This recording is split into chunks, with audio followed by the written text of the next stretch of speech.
Wheaties presents Sarah Berner in Sarah's Private Papers.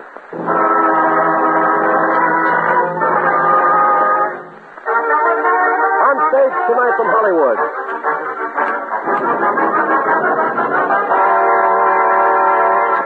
On stage tonight from Hollywood, another on the Wheaties big parade of exciting half-hour presentations. Tonight, the premiere performance starring Sarah Berner in Sarah's Private Paper.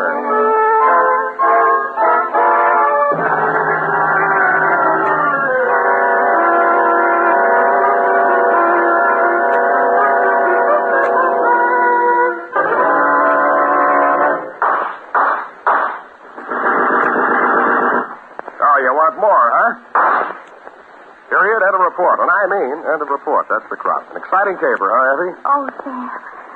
Oh, you're so brave. You just say that because that's the way you were raised. Come here, sweetheart. Oh. Come on, get over here. Oh. Good night, Sam. Good night, sweetheart. Oh, Sam, when you saw the caper like that, I could just crawl through that radio and eat you out. What are you seeing that, Effie, anyway, when there's me? Every quivering, melting ounce of me. Let's see, how did Effie say that? Sam. Oh, good night, Sam. Turn that off, Miss Berner. Oh, Lieutenant Miss Phillips. Berner, you're just a stenographer from this police station. So why must you use the police radio to listen to Sam Spade? Oh, can I help it? I've got a crush on crime. You typed up that report I gave you? Yes, Lieutenant, here it is, but I don't believe it. And what don't you believe? Mr. Owen calls up and says a book with the title, The Sonnets of Fu Yen, is stolen. 20 minutes later, the same Mr. Owen calls up and says it isn't stolen. So what? Obviously, there is something fishy going on with these sonnets of Fu Yen. Look, Miss Berner, all you've got to do is type reports, answer the telephone, and sharpen pencils. Leave the sonnets of Fu Yen to my detectives. I would gladly do that, Lieutenant. Except you detectives never remember to put all the desired information into their report. Meaning what? This report, for instance, all it says is Mr. Owen. Doesn't say who he is, what he does, or where he lives. Mr. Owens happens to be a respectable citizen, owner of a swank night spot on the Sunset Strip. He lives in an apartment upstairs over the club. You may enter that information in the report, and then the case is closed. Understand? The case is closed. Closed, huh? I wonder if Mr. Owen might meet a very talented girl singer in his nightclub. I think I will call on Mr. Owen this evening and make this my own private paper.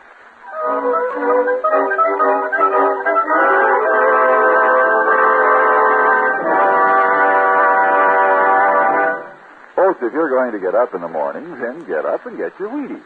It's a wonderful morning when you've had your Wheaties. They're crisp, you know, flaky little flakes of whole wheat, fairly crackling with the very vitamins and minerals you need for a wonderful morning.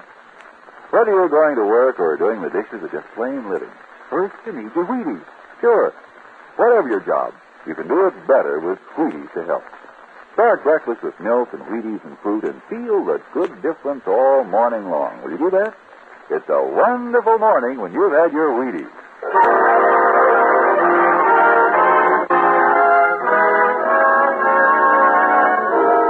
Well, Sarah has taken off on one of her completely unauthorized private papers and is on her way to the apartment of Mr. Owen, owner of a swank Hollywood nightclub. We look in on Mr. Owen. Mr. Owen, you're hurting me. You stupid crumb. You stupid knucklehead. How can anybody be as stupid as you? You don't deserve to live.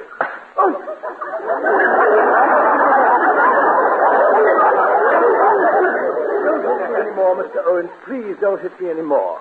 Just once more so you get the message. You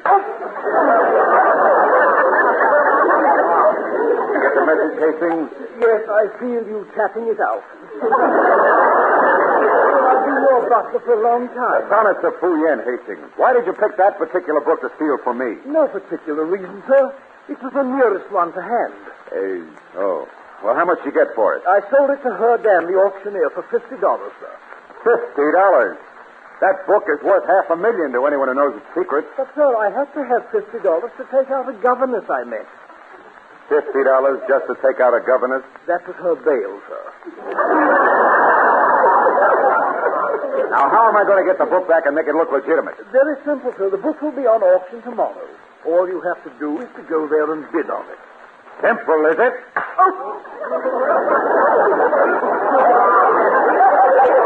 You get more stupid all the time, Hastings. What makes you so stupid? I guess it's the way you keep hitting me on the head, sir.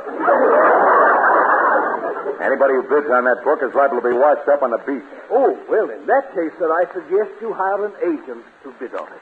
Where would I find an idle brain to do that? Some idiot. Someone stupid enough. Yes. Open the door, Hastings. Yes, sir, Mr. Owens. Hi, everybody. Am I late? What do you want here, baby? Gee, what an elegant apartment. Louis the 14th chair, Louis the 15th table, and look, Louis the 16-inch television set. You've had the tour, baby. There's the door. You are Mr. Owens, aren't you? Yes. My agent said you were looking for a girl singer for your nightclub. My name is Andrews. Oh, did you sing with the Andrews sisters? No, I've been with the King's Men. Well, I'd like to hear you sing, but some other time, maybe. Well, look, I brought my guitar with me. Yeah, I know. I haven't just brought it along. And for my first number, I'd like to sing. I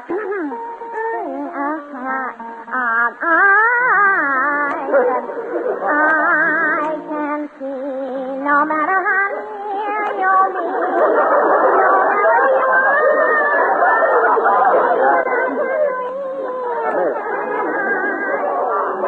Miss Andrews.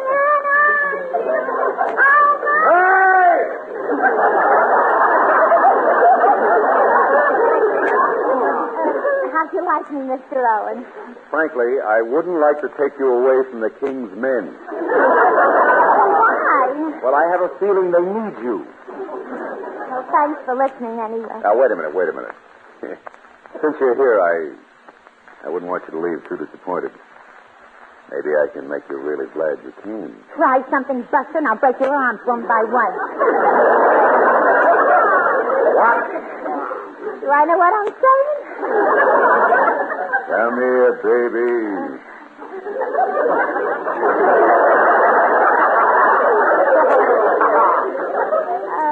What are you going to do to me? Sleep?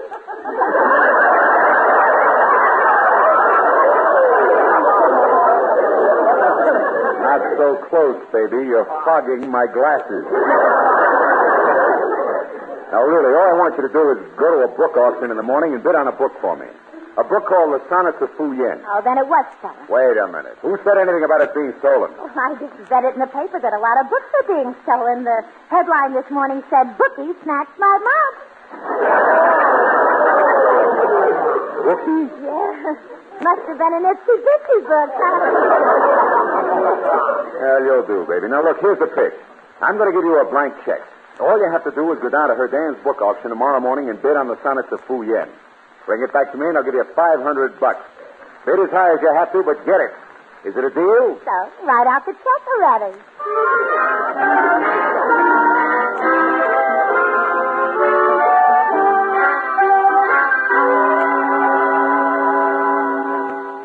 Melvin, I know how important you are to the United Tea Company market, but as my boyfriend and fiancé, you've got to take the morning off and drive me to the book auction. Look, Sarah, Mr. Sack, the manager, says I have to stack these bottles of ketchup into a 5-foot pyramid. Someday, Sarah, I'm going to be assistant manager of this market, and then we'll get married, and you won't go gadding about on these wild schemes. We'll be together. Nice. We do stack ketchup bottles? If you haven't tried it, don't knock it. What's going on back here? What are you doing, Melvin? Oh, Mr. Sack. Those ketchup bottles aren't sachets. You've got a 4-foot pyramid, and I want a 5-foot pyramid. This is not a corner grocery store, boy. This is the United Market. The United Market, boy. Well, Mr. Sack. Oh, no. Guard those ketchup bottles with your life, boy. Melvin wants the morning off, Mr. Sack. Are you going to give it to him? You can't do that again. You can't. You won't. You won't. Oh, no.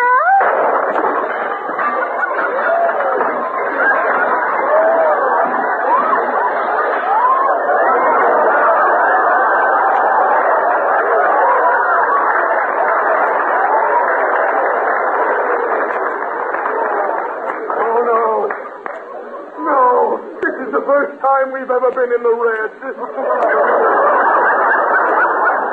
Get out of here. Melvin, you're fired. And never come back here. I banish you and your apron from this market forever. Oh, Mr. Stock, please reconsider. Melvin, you got the morning off. Let's go to the book auction.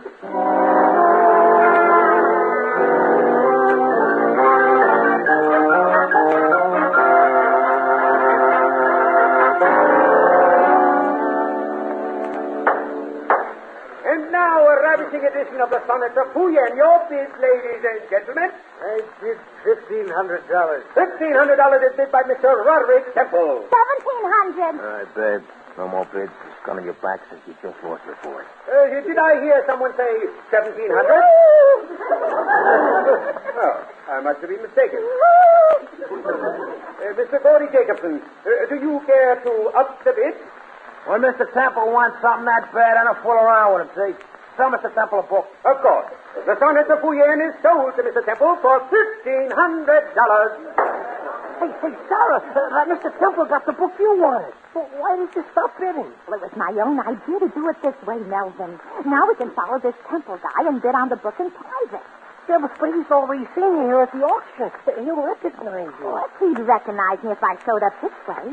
The art of being a great detective is disguise, Melvin, disguise. Well, how are you going to disguise yourself? Well, you see this bandana around my neck? Yeah. See these glasses? Yeah. See this big comb for my hair? Yeah. Well, I'll switch my hair around like this.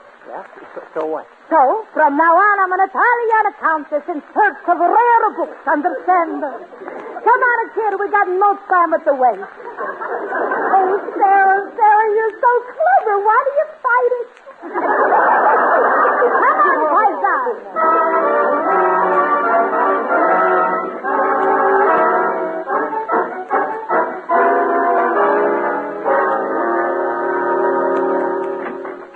How do you do, signore? You got lots of rare books here, huh? Yes, of course, ma'am. You care for old books? Well, with a rare edition like you around, who cares about old books? Pretty good joke, huh? Let's get down to business. Quiet, Martin. Excuse me, please. This is an American boy I have driving my car. And me, I'm Countess Maria Victoria Sandrina Pavlicini Rossellini.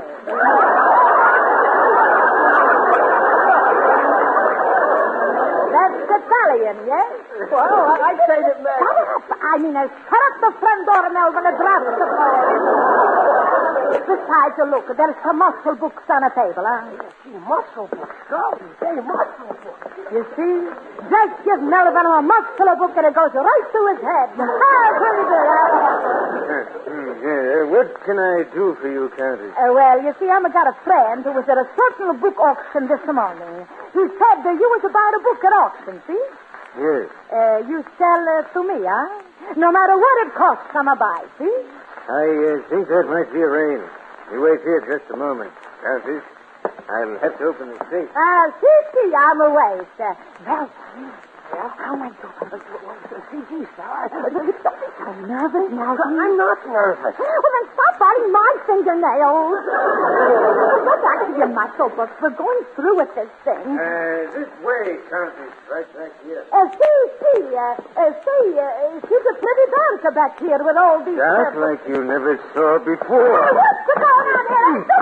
Don't fight it, Countess. Just inhale the chloroform. Go to sleep, my pretty. There, that takes care of one half of the team. Hey, Sarah, look at this picture I found at Charles Atlas as a 48-pound weakling. Oh, Sarah, what are you doing lying on the floor like that? What's the matter? What's the matter, muscle boy? Jealous? Jealous? Me?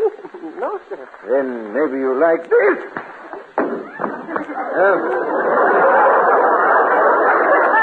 Countess and the chauffeur wanted the sonnets of Fuyen, eh?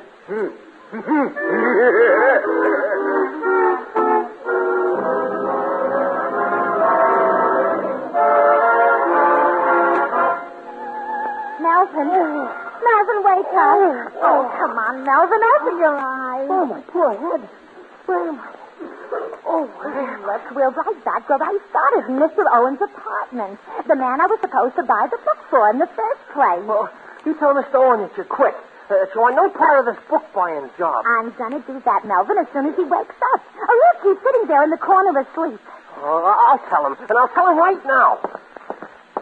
Mr. Owen, there's something I wanted you to do.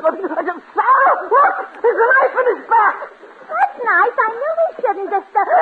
Melvin, I think we better get out of here. Hey, there's a book wedged here in the chair. Yeah. It's the Sonnets of Fu Yen, and the binding's missing. There's something written on the flyleaf. Well, what does it say, Melvin? Listen. Yes. It's, don't bother about the Sonnets of Fu Yen anymore. You could get hurt. If you don't believe it, look what happened to me. Signed, to George Owen. How do you like that? And after all I've been through for him. Melvin. Yes? I'll race you to the elevator.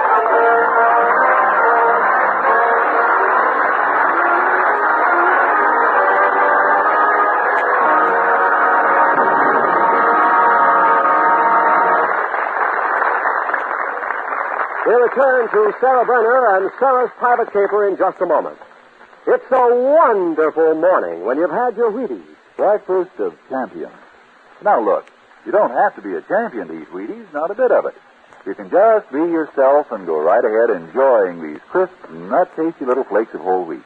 Whatever you do, Wheaties are for you, too. But they're also breakfast of champions. Favorite of men who know that getting the right food is part of making their living. Men like Ralph Kiner, pride of the Pittsburgh Pirates. Now, this man Kiner depends on his energy and vitality for his reputation and his paycheck. And he says he calls for Wheaties almost every morning of the season. Figures they help give him the extra energy he needs to play a top game of ball. So, sure, whatever you do, you need energy and vitality to do it well. Now, you may not play championship baseball for a living, but you need vitamins and minerals just like anybody else. Well, don't you? Well, then, tomorrow get yourself a box of Wheaties, big box.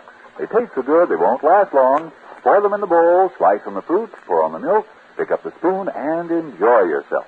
Wheaties, breakfast of champions. It's a wonderful morning when you've had your Wheaties. And now back to Sarah Brenner and Sarah's private caper.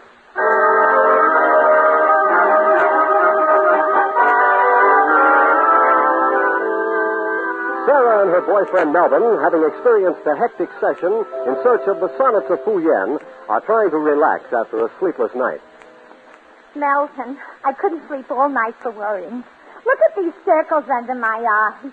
Well, why don't you try Ovaltine? Well, I didn't have ovals under my eyes. Hey, look what it says in the newspapers, Melvin. What? Witnesses have stated that at the time of the crime, two people were seen leaving the Owen apartment, a man and a woman. I'll bet they did. Those murderous villains deserve the gas chamber. Honey, baby doll, the man and the woman, that's us. Sarah, we're fugitives. Yeah, ain't it, son? But I can't be a fugitive today. The market's having a 1-cent sale, and they need me. They need you like they need Piggly Wiggly. Piggly Wiggly. Watch your language, Sarah. Come on, Melvin. We'll go to Mr. Jacobson's apartment. But Sarah, that fellow would certainly recognize you in a minute. Melvin, remember what I told you about the power of disguises. Yeah, a lot of good it did you with Temple. Oh, I got a better disguise. Such as? Well, I'm going to be the Duchess of Windermere from jolly old England looking for old books. You see? And Melvin, we're going visiting. Wipe the egg off your face.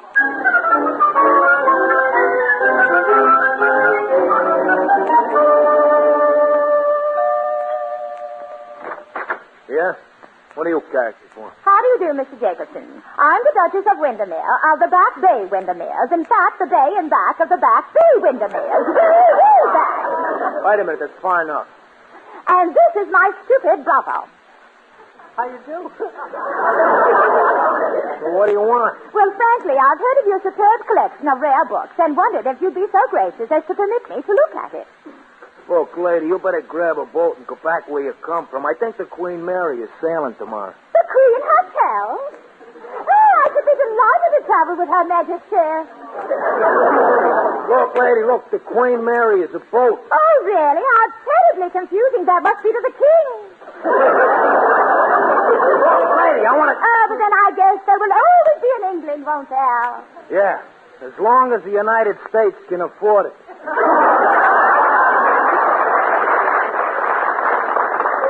Well, look, Duchess, what do you want from me? Well, frankly, I saw you at the book auction this morning, and you were bidding on the sonnets of Fu Yen. Oh, excuse me, Duchess. Hello, Jacobson speaking. Oh, my laundry's ready, huh? Okay, send somebody down to pick it up in exactly an hour.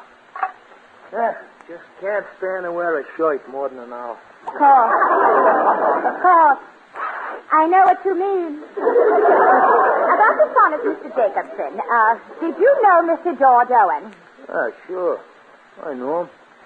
Why? Well, weren't you jealous of Mr. Owen because he had the sonnets in the first place? You throw bruising in my books. Get out before you get hurt. This cat says outside. Yeah, outside.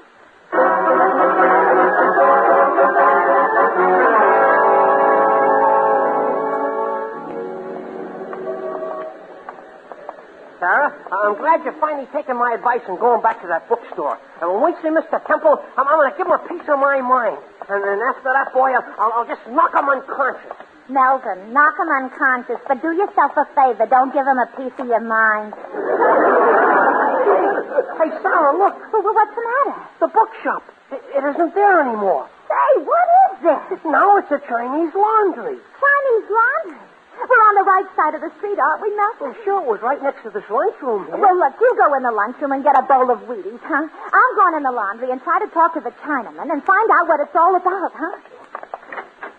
I look over a jolly flower and I overlook the floor. Yes? Me want to know what happened to a bookshop. All the same here belong him yesterday? Bookshop? Belong here, him? What did you do with that bookshop? Palm it? What do I know about bookshops? I run a laundry. As it is written in the books of my ancestors, no ticky, no washi. Oh, you speak Chinese, too, huh? You got laundry here? Yeah. Slip me the shirt, kid. Jack Jacobson says slip me the shirt. Oh, you're from Jacobson. Why didn't you say so instead of all that schmoozing around? Book slop. Here you are. Gee, thanks. I'll speak to the boss about you, kid. See you tomorrow.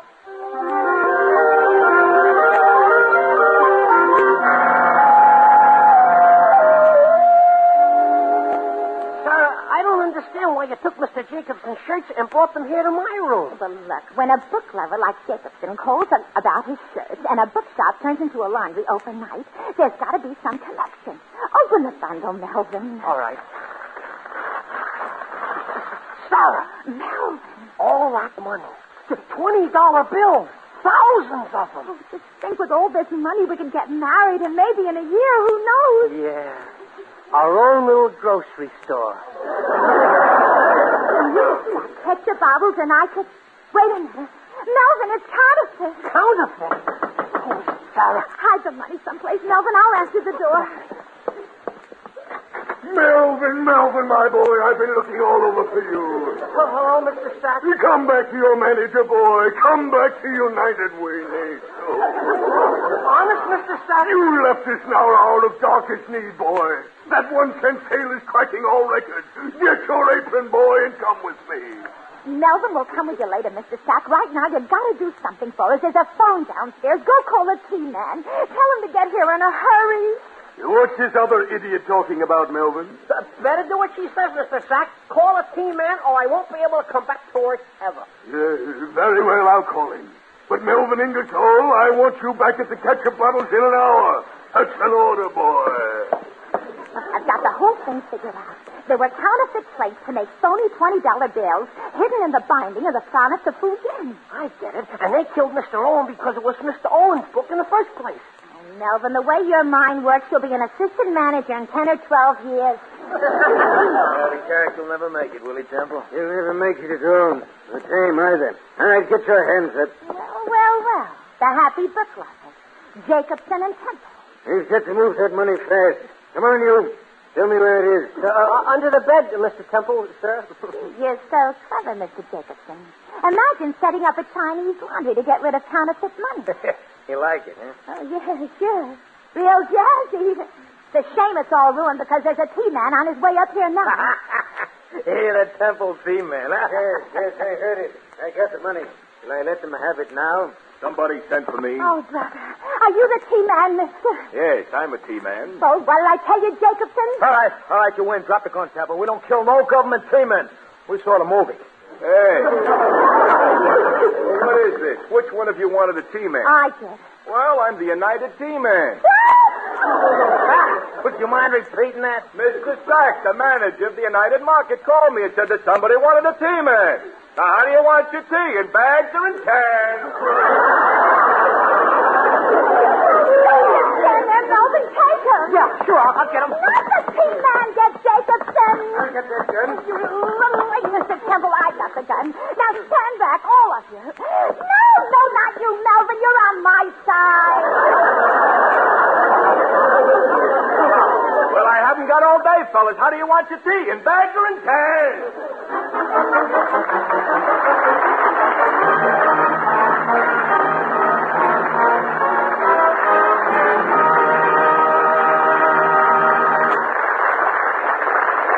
Sara Burner will be back in just a moment. And here's the W Man. W Man? Say, that's me, Frank Martin, Wheaties Man. You know, folks, if you'll get up to Wheaties in the morning, I think you'll feel the difference all morning long. There's energy in those little golden flakes. Slide them into the breakfast bowl, pour on the milk, put on the fruit, and see how it feels to wake up happy.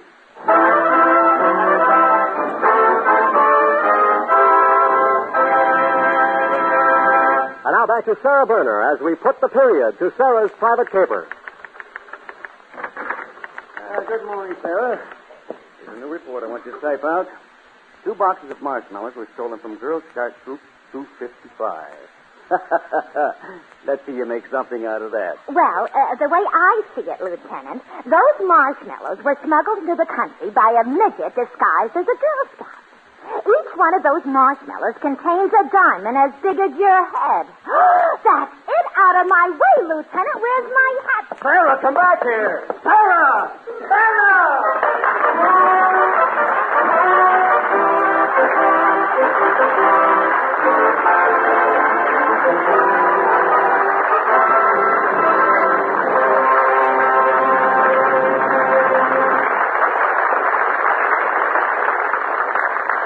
And here's Sara Burner again. Congratulations, Sarah, on your brand new program. It's fun. Oh, thank you, Frank. It's fun to do, and I'm certainly looking forward to a summer full of Wheaties. Good, Sarah. So am I. You know about Wheaties, I take it. Whole wheat flakes, crisp, tempting. Know about them. Know about them. Frank, I love Wheaties. They're practically part of the family. Fine. And we're happy to have you as part of the Wheaties family, Sarah. See you next Thursday night. Sarah's Private Caper on these same NBC stations. Oh, thank you, Frank, and get your Wheaties, everybody. Good night.